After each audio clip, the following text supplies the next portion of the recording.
Saturday, everyone. Feels so weird to be saying that in the month of April, but also feels so good to have football back in Charleston, South Carolina. I'm Anna Whitty, and welcome into the Buccaneer pregame show ahead of Charleston Southern versus Robert Morris matchup. You can tune into that game on ESPN Plus at 12 o'clock.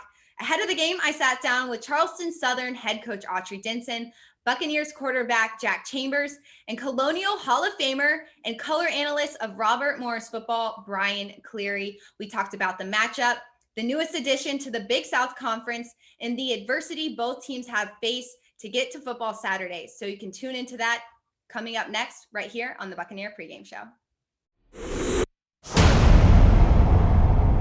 I'm joined by the head coach of the Charleston Southern football team, Autry Denson, as they look on to take Robert Morris today. Coach, welcome to the show. You have 2 games already underneath your belt this season. What are you looking forward to seeing from your team in the latter half of the season?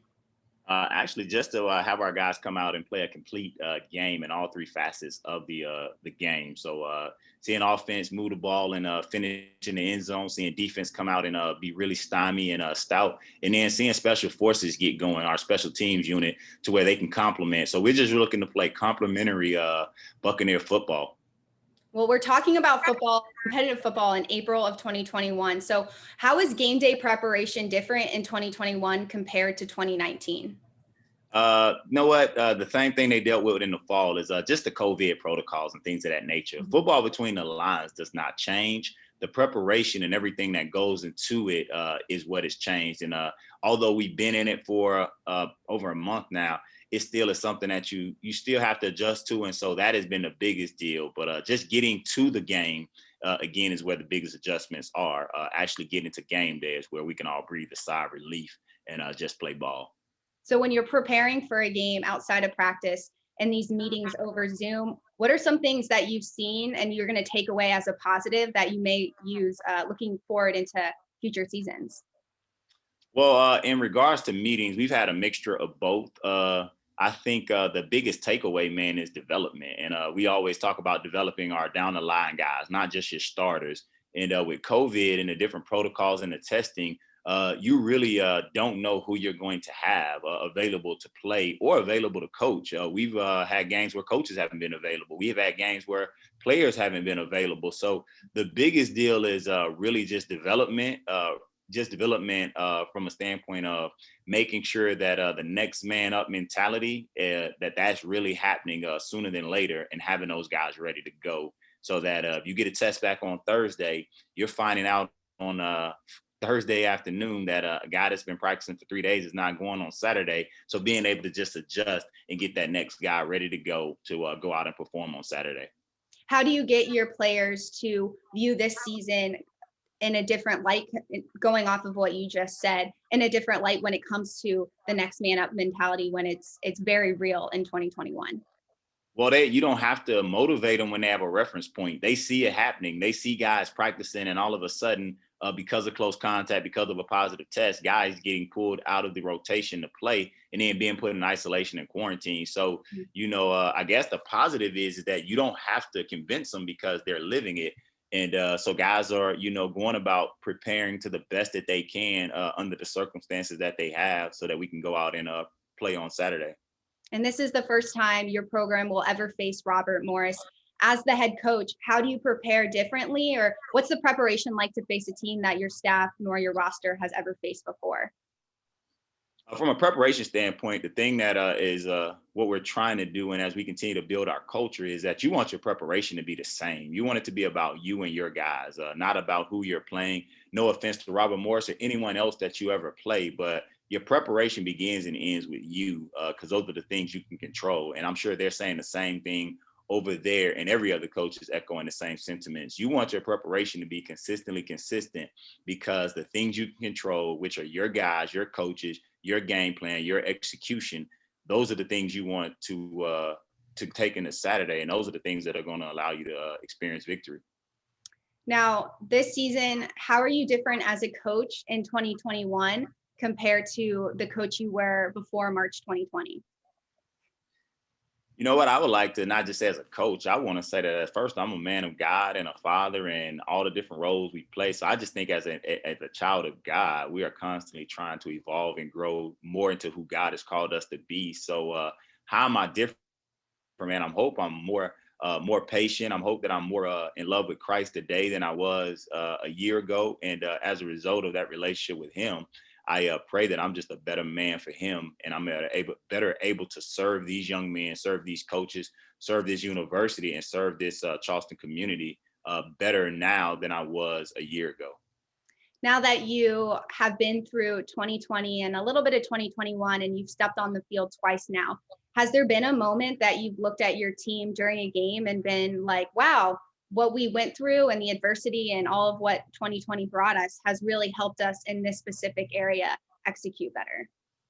You know what? I won't pigeonhole it into execution. I will say that just being able to take the field and make it happen that first game versus Kennesaw State was that moment for us, because we had gone through so many setbacks, so many obstacles, so many protocols, so many guidelines just to get actually to the initial kickoff.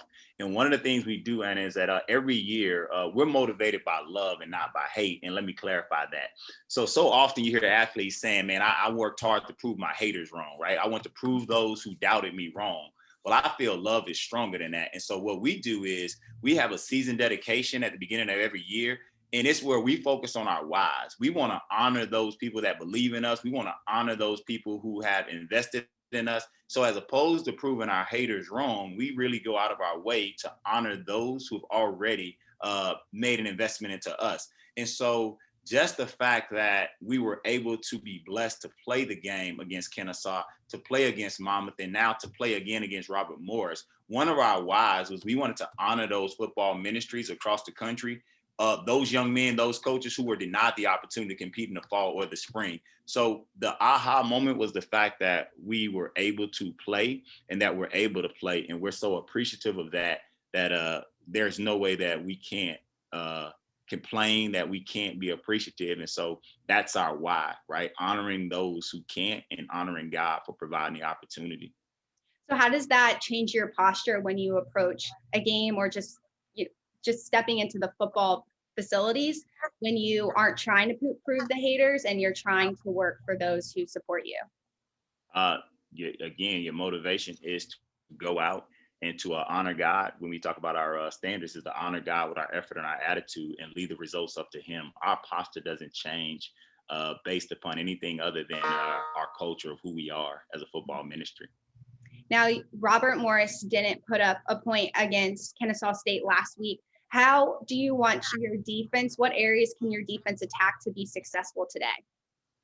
Every area.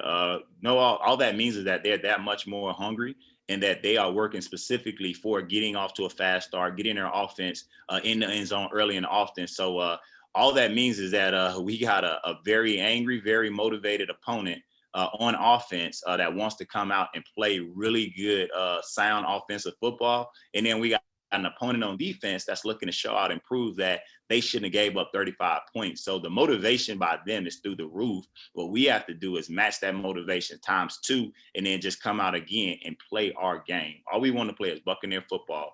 We want to give a God honor effort, the God honor attitude, and we want to lead the results up to God. And this is the first game that you will be back on Buccaneer Field for over 500 days. Is there some level of excitement within your program to be able to play in front of their home fans? I would say so. And again, I'm going to fall back to the logistics of what it takes to travel and do everything amongst COVID. So there are still guidelines that we have to follow, but at least there are less because there aren't travel logistics and aren't any of that. And then you also, like you said, you get the fans that we'll be able to have here. So there's nothing like being able to walk out and see familiar faces and hear the crowd and to be able to do something at home. So yeah, it is exciting. We are very, very excited to be able to play at home after quite some time, as you said, for over 500 something days. Right. So your last two games are at home as well. You get a maximum 1,500 fans will be there. So what do you really want the fans to bring today for this game? Same thing we tell our guys to bring. They got to bring the energy. They got to bring the juice. They got to bring the want to. And again, by being grateful that this is we're even able to experience it. Everybody should want to bring the energy. Everybody should want to bring the 1-2. I mean, again, there are a lot of football ministry across this country, coaches, players, and fan bases that did not experience this in the fall, that did not experience this in the spring. And as our count is now at 500, their count is still going. So everyone should be excited because there's been a lot of hard work, a lot of sacrifice, and a lot that has gone into getting us to this point. So I just say attitude of gratitude should bring the energy and the effort. Awesome. Well, thank you so much for your time, Coach. I'm looking forward to being out there today, and best of luck. All right. Thank you very much. Go Bucks. A former Colonial Hall of Famer turned color analyst for Robert Morris football, Brian Cleary, joins me as the Colonials prepare for their second Big South game of the season. Brian, you were an offensive lineman in college. So what was the transition for you after graduation? How did you get into this role as a color analyst? Well, first, thank you for having me on. It's a real honor to talk to you after sharing some emails and text messages all week, getting things ready for the upcoming game. My transition was as a former Colonial, like you said, as a 4-year starting offensive lineman. I was asked by Coach Walton to stay on. I got my master's through the GA program and stayed on for 4 years as a coach and stayed very involved with the program. And there was an opportunity that opened up. I was reached out by Marty Golowski, a senior associate athletic director, chief of staff now. He knew that my undergrad was sports communications and I had great knowledge of the game. And so they gave me an opportunity to try out for it. A position opened up, and next thing you know, 10 years into it now, and here I am still doing it. Did you go to school wanting to be in this role? Yeah, I took up sports communications as an undergrad, wanted to get into TV or radio. We didn't have that much TV or radio at Rob Morris at the time. Now they do. Mm-hmm. But it just didn't pan out. And then when I got my master's, I was someone that enjoyed computers. So I got my master's in CIS, which is communication information systems. And that led me to the career I am now with Microsoft. So how was that transition from being a player into now, then two at the time, becoming a coach? It was a tough transition because you have to separate yourself. Now I'm coaching guys that I just played with. And so teammates of mine just last year, now I'm in overseeing their, growth and their progress and getting them ready for games. But I had great tutors all around me, from Dan Radakovich to Joe Walton and other coaches that worked with me over the years, really got me prepared for it. Meeting other coaches through the network of people that you meet in the off season really got me prepared. A lot of film studying, and just learned a lot from Coach Walton and the staff at that time on how to prepare for the games each and every week. And, being able to separate myself from that player mentality and being more of a leader with the offensive line and really trying to help them get the best out of themselves each week. Well, I'm sure that serves you well in the role that you're in now too. You have all that experience. Just transitions into a different. It does. I mean, you see the game a little bit different. I do tend to favor the offensive line when the things are going pretty well. I make sure to call them out. So yeah, it does help quite a bit. So you've been a part of the program since the 90s. So how has this program grown since you last coached? Well, first of all, leaps and bounds. When I first played, which was the first, year in 1994, when we didn't have football at the then college, it was RMC when I first started. Now it's Rob Morris University. We were non-scholarship. So we didn't have scholarships. I was lucky enough to be a 2-sport athlete. So I got my scholarship for track. We played some really good teams. We beat some teams. We won the NEC Northeast Conference Championships, when it first existed. And now they have scholarships. Now they have their own stadium. When I played, we played at a high school stadium. We took a yellow bus. We got dressed in a visitor locker room. The away team had the home bigger locker rooms. We had the little visitor locker room. So a lot of things, a full stadium on campus, scholarships. Players are a lot bigger than what we were. So, because they're recruiting a lot better and they're having a lot of big success. And then obviously this move to the Big South is, something we never would have thought would have happened. And it's just tremendous news for the alumni. So like you said, a move from the Northeast Conference to the Big South, and just recently as well. How do you feel this decision will affect this football program? I think it's going to really help it cement it that this program is here to stay. Obviously, when you have a newer program and you have some ups and downs in the past seasons, there's always some questions.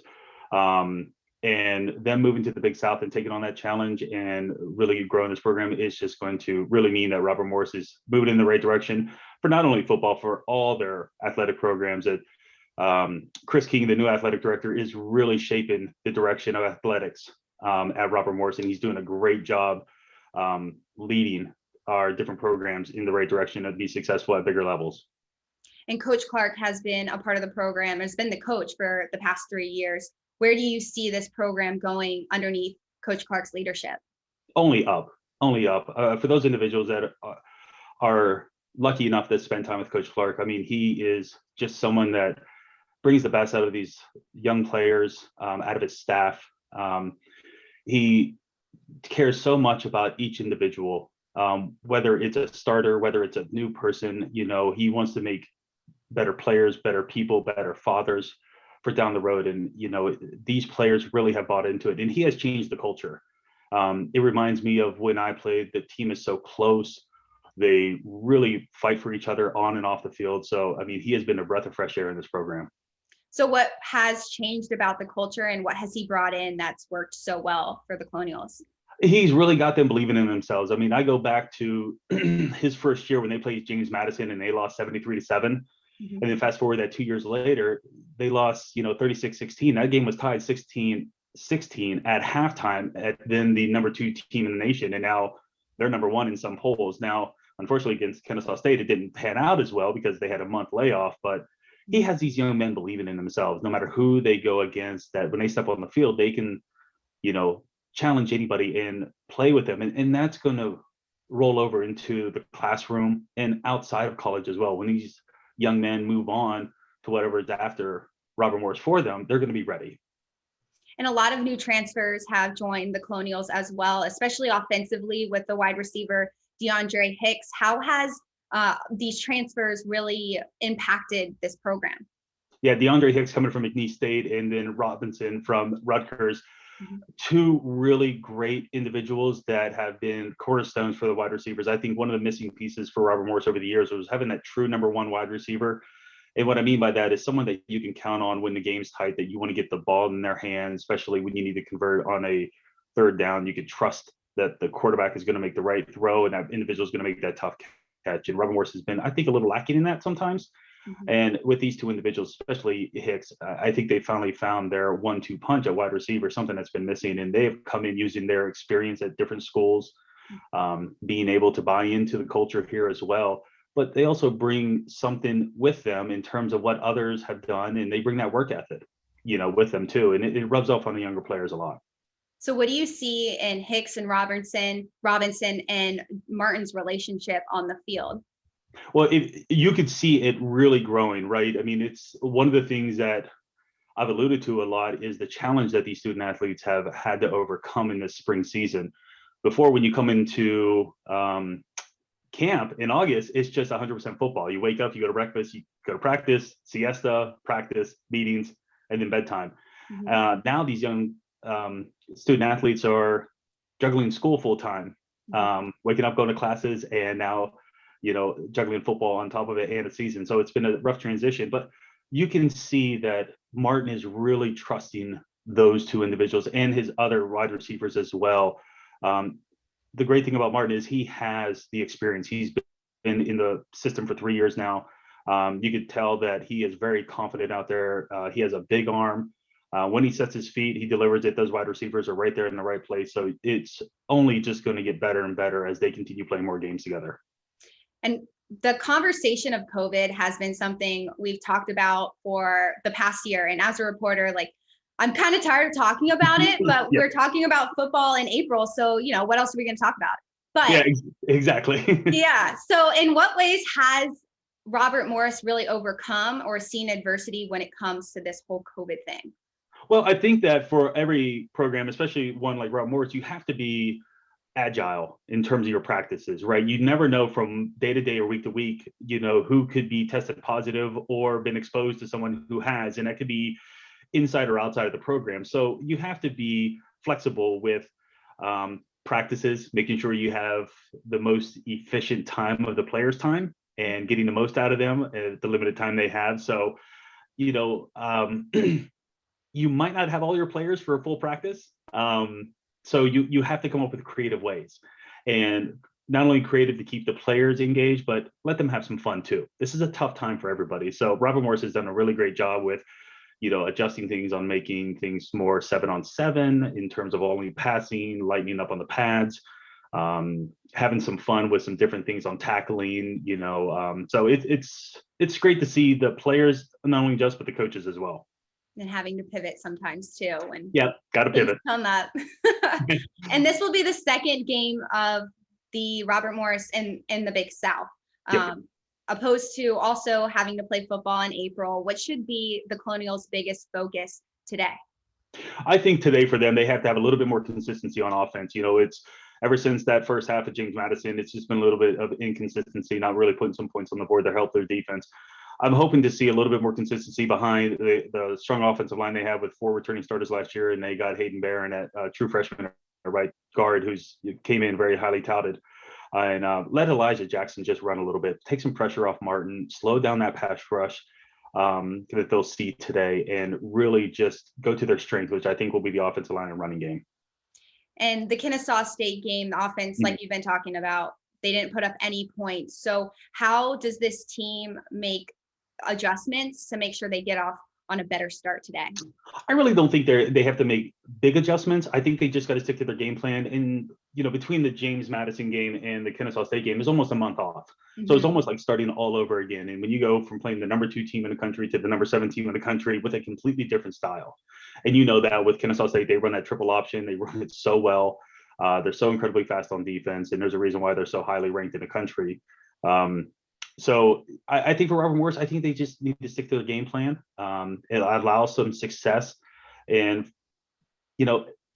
it was a tough game to watch because I think there were just a lot of inconsistencies, especially on offense, where they had opportunities and they just couldn't move the sticks, if you will, to give their defense a little bit of a rest. With Robert Morris so new to this conference, when teams, when fans, when coaches, when players think about this Robert Morris team and they have to play them, what should they think about when they think about the Colonials? When they think about the Colonials, they're thinking about a team that brings their hard hat, if you will, to the game. They're going to play very physical. They're going to play the entire time. That's one of the things that Coach Kirk has instilled in these young players is, you keep playing no matter what. And they have really bought into that. And they show that on the field that they're going to give their all.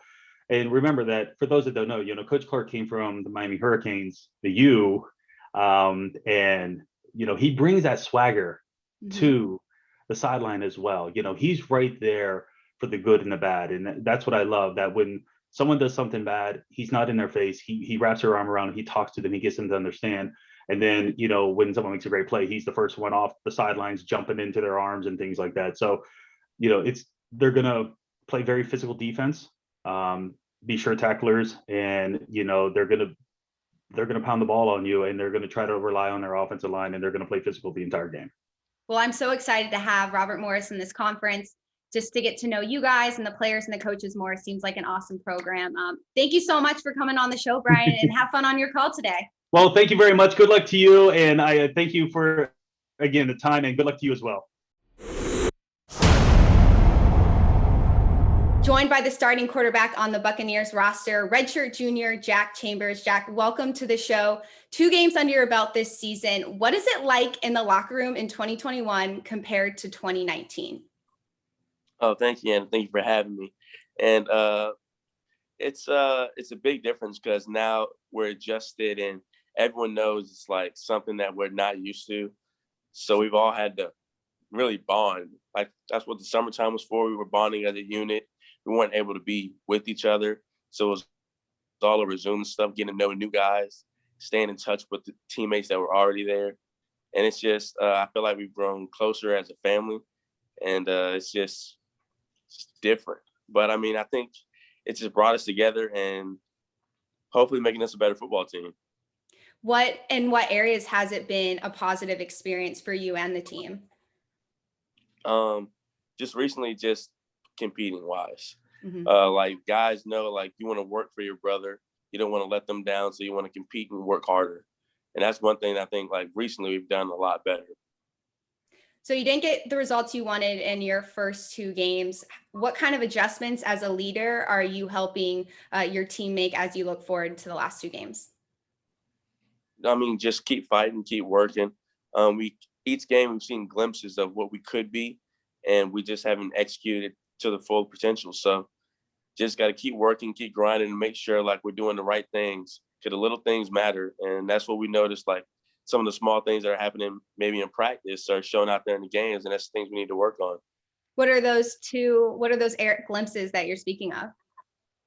Oh, it's just when the defense is just showing up, making great stops on big drives, or when the offense is going down making a touchdown, and such as our 97-yard drive in the half. I mean, that's huge. That's a momentum change, and we can come out in the first half and counteract that with another touchdown. It's a new ball game, but we didn't execute in that second half. So you hit your career high of 341 yards, completed 31 of your 48 pass attempts last week. Well, how is your prep different this week, knowing the success you had last week heading into Robert Morris game? No different. I still got to go out there and work on my weaknesses and try to make them better. See what Robert Morris is doing against us, so we can actually go in there with a game plan. It's just the same thing. Just go out there and have fun and make sure I'm leading my team, hopefully to victory this week. When you're preparing for games in the spring, which isn't normal, who are some players or staff members that you may rely on to ask questions, or you go to help you prepare? So obviously I go to my quarterback coach, Clay Coster, but I also go to another coach on my staff. His name is Travis. Travis has actually been very beneficial for me this spring. This helped me sit down and like take me through things that I need to go through to like be a better quarterback, along with my coach. And I mean, they've been really helping me a lot this whole spring, and I can't thank them enough. It's made me a better quarterback. And we spoke back in the fall about how watching film was one area that you wanted to continue to improve or just watch more of. How has that helped you prepare for these games in the spring, knowing you put in that work back in the fall and the summer? It's helped me a lot. Go out there and I know what's going on. So that's very beneficial. Right. It's just knowing what's going on and knowing how to like counteract their moves and just being one step ahead is actually helping me.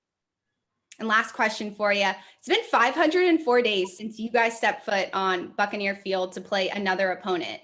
What have you missed the most about these home games? I guess just the atmosphere that we're bringing. I feel like at the end of last season, we were starting to gain more and more of a crowd, especially these past few years. And I just want to keep that going. And we ended our last home game on a victory, trying to bring more victories back home to Charleston Southern. Having games at home, does it help you prepare any differently than when you have to go on the road and play an opponent? Personally, no. I mean, the only thing different would be like travel scenarios where you can't really, like on your Fridays or Thursdays when you travel, go to different places, you're not practicing in those moments or watching film or stuff in those moments. So that would be the only difference. Since I'm here, we can work on our craft and stay in the film room, just stay up a little bit later than usual. That's the only difference, I would say. Well, thanks so much, Jack, and best of luck today against Robert Morris. Thank you so much.